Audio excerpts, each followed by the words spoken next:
আমাদের সমাজে বাবার ছায়া মাথার উপর থেকে উঠে গেলে দুনিয়ায় চলা বড় কষ্টের হয়ে যায়। বাপটা মারা গেলে চোখটা বন্ধ করলে চাচা জ্যাঠা কাকা মামা আশেপাশের মানুষগুলা অত্যাচার করতে শুরু করে।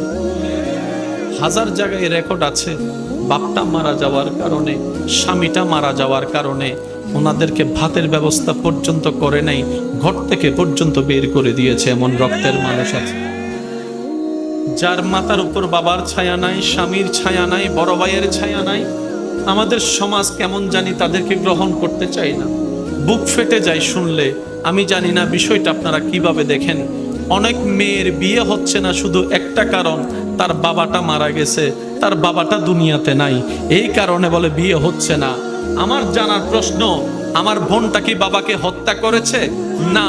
আল্লাহর সম্পদ আল্লাহ যখন মন চায় তখন দিবে, তখন যখন মন চায় তখন নিয়ে যাবে। মেয়ের বাবার মৃত্যুতে তো মেয়ের কোনো হাত নাই।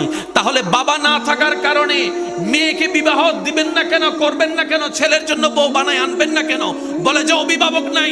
শুনে রাখুন, জেনে রাখুন, মনে রাখুন, যার দুনিয়াতে বাবার মতো অভিভাবক থাকে না, যার দুনিয়াতে স্বামীর মতো অভিভাবক থাকে না, যার দুনিয়াতে বড় ভাইয়ের মতো অভিভাবক থাকে না, যার দুনিয়াতে চাচার মতো অভিভাবক থাকে না, যার দুনিয়াতে অভিভাবকের ছায়া থাকে না, রব্বুল আলামিন বলে ওই বান্দার অভিভাবক আমি স্বয়ং নিজেই রব্বুল আলামিন হয়ে গেলাম।